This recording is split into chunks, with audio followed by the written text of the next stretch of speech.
जय श्री कृष्णा। सदगुरु जी कहते हैं, your life is not specular by what you possess and what you gather, but by your profoundness experience. हमारी life तब तक यूनिक नहीं होती, तब तक अद्वितीय अद्भुत नहीं होती, जब तक हमारे पास गहरे और सार्थक जीवन के अनुभव नहीं होते। आज मैं आपको एक ऐसी चरित्र, ऐसी स्त्री शक्ति की कहानी सुना रही हूँ। कहानी नहीं है, हमारे भारत की वो माँ हैं, महाराष्ट्र की एक ऐसा चरित्र है जिनके 2000 बच्चे हैं, 2000 बच्चों की माँ हैं और लगभग 200 दामाद हैं उनके, और लगभग 100 के आसपास उनकी बहुएं हैं। इतना वृहद परिवार है उनका, लेकिन उनके पास जमा किया हुआ कुछ नहीं है। कुछ नहीं माना कुछ नहीं, 2 वक्त की रोटी भी नहीं थी उनके पास। ऐसा जीवन है। पैदा होते ही परिवार वालों ने नकार दिया, क्योंकि लड़की होना उस समय जैसे श्राप हो, ऐसा था। पैदा होते उनका नाम रख दिया था चिंदी। जानते हैं ना चिंदी किसको कहते हैं? जो यूजलेस कपड़ा होता है उसको हम चिंदी बोलते हैं। ये नाम रखा था उसका, क्योंकि खाने पीने के लिए भी कुछ नहीं था, भूखों रहना पड़ता था। गरीबी में माता पिता के पास जीवन बीता और मात्र 10 साल की उम्र में उनका विवाह कर दिया गया 30 साल के लड़के के साथ। आप समझ सकते हैं कैसी दुख भरी दास्तां होगी उनके जीवन की, कितने कष्ट होंगे उनके जीवन के। माता पिता के पास नहीं तो 4ठी कक्षा तक उनकी पढ़ाई हो गई थी। पति के पास गए तो उधर तो उनकी पढ़ाई भी नहीं हुई, पर उनको पढ़ने का बड़ा शौक था। इधर उधर से जहां कहीं भी कुछ लिखा हुआ दिख जाता था उठा के पढ़ती थी। लिखने का भी बड़ा शौक था, वो लिख लेती थी कहीं कागज पे कविताएं। दर्द में जब इंसान होता है तो कुछ शब्द उमड़ते हैं, कुछ भावनाएं उमड़ती हैं, और इतनी अतिरेकता होती है दुख और तकलीफ की कि वो शब्दों में बाहर आ जाता है। और वो भी लिखती थी, लेकिन उनके पति को चूंकि पढ़ना नहीं आता था तो वो मारपीट करते थे। तो वो उठा के वो कागज खा लेती थी कि वो फाड़ न डाले, क्योंकि उनको अपनी रचना जो होती थी ना बड़ी प्रिय होती थी। ऐसा लगता था कि अगर मेरा ये कागज फाड़ देंगे तो मेरे को बड़ी तकलीफ होगी। तो वो खा जाती थी कागज को, और ऐसा उन्होंने बहुत बार किया। बहुत कविताएं लिखी, बहुत बार खा लिया उन्होंने उसको। तो कहती हैं कि अब क्या होता है कि वो स्पीचेस देती हैं तो स्वतः ही कविताओं के रूप में उनके शब्द बाहर आते हैं। तो कहती हैं मैंने बहुत सारी कविताएं खाई हैं, इसलिए मेरा साथ देने के लिए कविताएं बाहर आ जाती हैं। तो अभी वो देश विदेश में सिंधु ताई के नाम से जानी जाती हैं। उन पर एक मूवी भी बनाई है, अनंत महादेवन करके नाम है उनका। उन्होंने मराठी भाषा में ही उन पर मूवी बनाई थी। उन्होंने उनके बारे में किसी न्यूज़पेपर में एक समाचार में पढ़ा था कि 2000 बच्चों की माँ है। तो बड़े इम्प्रेस हुए थे कि कैसे ऐसा हो सकता है। तो फिर उन्होंने उनके बारे में जाना, जानकारी ली, उनसे मिले, और उन पर जब वो मूवी बनी तो बहुत सारे लोगों की प्रेरणा स्रोत थी, क्योंकि बहुत सारे लोग जीवन की तकलीफों से घबरा कर और जीवन खत्म करने की सोचते हैं। ऐसी बहुत सारी औरतें होंगी, कुछ की बातें बाहर आती हैं और कुछ की अंदर ही रह जाती हैं। तो बहुत सारी लेडीज उनको फ़ोन करके बोलती हैं कि ताई आपकी वजह से हम बच गए, क्योंकि आपका इतना तकलीफ भरा जीवन देखकर हमें बड़ी प्रेरणा होती है, बड़ी हिम्मत मिलती है और हम जीवन जी जाते हैं।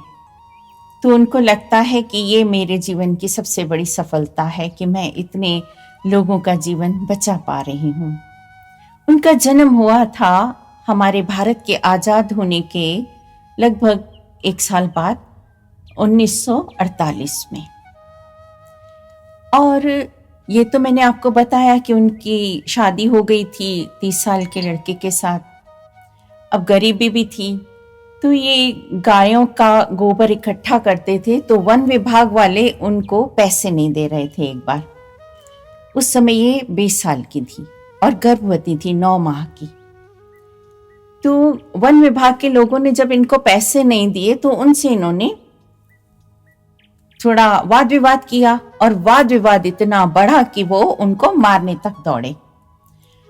तो जब उनके पति आए तो उनको ये बताया उन्होंने कि ये जो बच्चा है ना, आपका नहीं है, मेरा है। तो किसी को अगर पूरी तरह खत्म करना हो तो उस पर इस तरह का इल्जाम लगा के उन्होंने उनको पूरी तरह से खत्म कर दिया। अब उनके पति से सहा नहीं गया और उन्होंने उनके पेट पर लात मार के उनको घर से निकाल दिया कि अब तुम्हारे लिए मेरे घर में कोई जगह नहीं है। और वो उस दर्द से इतनी पीड़ित हुई कि वो बेहोश हो गई, और उस बेहोश हालत में उनको गाय के तबेले में छोड़ के आए। गायों के तबेले में गायों में भी ममता होती है। वो बेहोश अवस्था में थी, गर्भवती थी, ये बात गाय को समझ आ रही थी, और वो उसके ऊपर दोनों पैरों से उनके बीच में उनको रखकर और वो चिल्लाने लगी जोर जोर से कि आप उठ जाओ। तो गाय की उस आवाज से उनको सुध आई और उन्होंने वहां पर बच्ची को जन्म दिया। अब कोई नहीं था उधर उनके सामने, इतनी पीड़ा में। उठकर जब उनको होश आता है तो अपने हाथों से पत्थर उठा के बच्चे की नाल काटती हैं और बहुत ठंडे पानी में जाकर उस बच्ची को नहलाती हैं, खुद नहाती हैं और अब जीवन जीने का रास्ता ढूंढती हैं। चली जाती हैं, भीख मांगती हैं, बच्चे को खाना खिलाती हैं, दूध, और अपने लिए खाने की व्यवस्था भीख मांग कर करती हैं। और वहां पर ही उनको बहुत सारे ऐसे अपने जैसे बच्चे मिलते गए जिनका कोई नहीं होता था। जो भी मिलता था भीख में बांटकर खाती, उनको प्यार देती। प्यार के लिए पैसे नहीं लगते, सहानुभूति के लिए पैसे नहीं लगते, ममता देने के लिए पैसे नहीं लगते। उन्होंने वो सब बांटा। ठिठुरते हुए बच्चों के लिए कपड़ों की व्यवस्था करती थी। पता है क्या करती थी? क्योंकि उम्र 20 साल की थी, डर लगा रहता था कहाँ सोऊं रात को।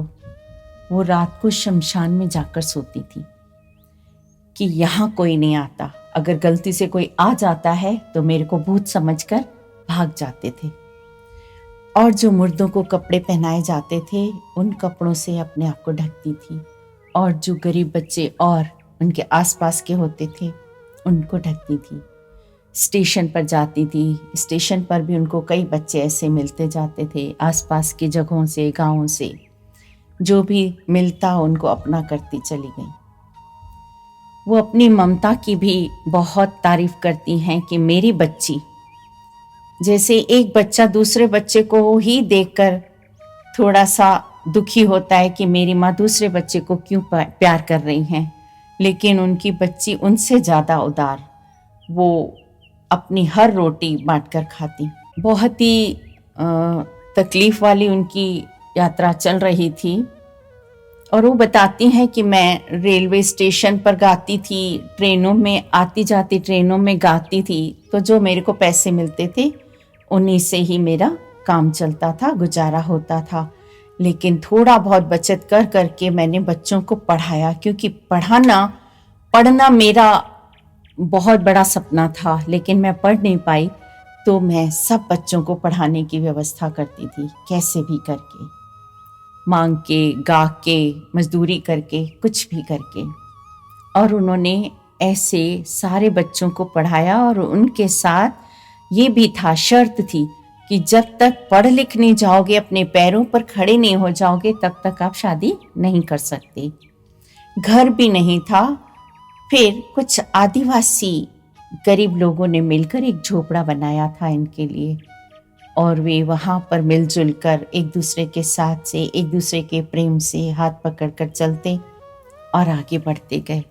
अब उनके जो बच्चे हैं ना 2000, उनमें से बहुत सारे बच्चे, कोई वकील है, कोई प्रोफेसर है, कोई डॉक्टर है, कोई इंजीनियर है। इवन जो पढ़ाई नहीं कर पा रहे थे बच्चे, सभी का दिमाग एक जैसा नहीं होता कि वो सब पढ़ाई में आगे जाएं, तो कुछ लोग नर्स बन गए, तो कुछ सिलाइयाँ करने लगी लड़कियाँ। इस तरह से सब ने अपनी रोजी रोटी का जुगाड़ किया, एक दूसरे का साथ दिया। तो वो बताती हैं कि एक बार तो ऐसी घटना घटी कि पहले तो ये खुद से ही दुखी हो गई थी, तो एक बार वो सोच रही थी कि मैं अपने साथ अपनी बच्ची का भी अंत कर दूं। उन्होंने बच्ची को पेट से बांधा और वो निकल पड़ी, कुछ कर लूंगी आज इस बच्ची के साथ ही। अचानक उनके पैरों में एक भिखारी गिड़गिड़ाने लगा कि मेरे को पानी पिला दो, मैं बहुत बीमार हूँ, मैं चल नहीं पा रहा हूँ। रुक गई ये, और उन्होंने सोचा जा तो रही हूँ, एक पुण्य का काम कर लूं। तो उन्होंने देखा कि मेरे पास एक रोटी है, हाथ लगाया उस भिखारी को तो बुखार से तप रहा था। तो उन्होंने उस रोटी के छोटे छोटे टुकड़े करके उसको थोड़ा खिलाया और पानी पिलाया, तो उसमें जैसे जान आ गई। अब उनको ये लगा कि ये मरने वाला जैसा लग रहा था, फिर भी जीने की इच्छा कर रहा था। मैं तो भी ठीक हूँ, मैं ऐसे लोगों को जिंदा रख सकती हूँ, क्यों ना मैं यही रास्ता ढूंढ लूँ अपने लिए। और फिर उन्होंने कमर कस ली, और ये उन्होंने फिर कभी नहीं सोचा कि मुझे अपने जीवन का अंत करना है। और एक बार, क्योंकि ये सारे ट्रेन्स में जाती थी, गाती थी और उनसे ही पैसे कमाती थी, तो एक अक्सर इनकी टीसी से झड़प हो जाती थी। टीसी कहते थे उतर जाओ, बिना टिकट के हो। पर ये हार कहाँ मानने वाली थी, वो लड़ जाती थी उसके साथ। एक बार ऐसे ही तू मैं हो रही थी, तो एक बंदा आया इनके पास, बोला कि मेरे साथ चाय पियोगी। इन्होंने कहा हाँ, और उतर गई उसी समय ट्रेन से। वो झड़प उधर ही खत्म हो गई। और जैसे ही वो ट्रेन से उतरकर चाय की उस दुकान पर बैठे चाय पीने, देखा दूर से ही कि बिजली गिरी है आसमान से, और उसी ट्रेन पर गिरी है। और वो ट्रेन उसी समय पूरे यात्रियों से त्राक हो गई उनकी आंखों के सामने, और ये बच गई। और इधर उस आदमी को जिन्होंने चाय के लिए पूछा था, वो ढूंढती रही, पर कहीं वो आदमी नहीं दिखा। तो ये दो घटनाएं तो ऐसी बताती हैं, ऐसा लगता है कि वो चाहते थे, वो ईश्वर चाहता है किसी किसी को कि किसके द्वारा क्या क्या काम होने हैं, तो वो बचा लेते हैं उनको। इस तरह से उनकी यात्रा चलती रही और बहुत लोगों की वो प्रेरणा स्रोत बन गई। हम लोग सोचते हैं ना कि हमारे पास जितना है वो कम लगता है, पर्याप्त नहीं लगता। वो कहती हैं कि आज तक मेरे पास ऐसा कुछ नहीं है कि मैं कोई सोचूं कि मैं कोई एनजीओ चलाऊंगी या मैं बहुत सारे बच्चों को पालूंगी। ये तो स्वतः होता ही चला गया। बस मेरी ममता के साए में जो आते चले गए, वो मेरे बच्चे बनते चले गए। अब उनके पास आपने देखा रोटी भी नहीं थी खाने के लिए, कोई साथ नहीं था, ससुराल ने निकाल दिया था, मायके वालों ने अपनाया नहीं। तो हम लोग अपने पास बहुत कुछ होने के बावजूद भी सोचते रहते हैं कि हम ये कैसे करेंगे, हम वो कैसे करेंगे। लेकिन जो राह पर चल पड़ते हैं तो उनको कैसे रास्ते मिलते चले जाते हैं। कहते हैं कि आसमान में छेद नहीं कर सकते, लेकिन कहते हैं ना कि एक पत्थर तो उछालो तबीयत से यारो। जय श्री कृष्ण।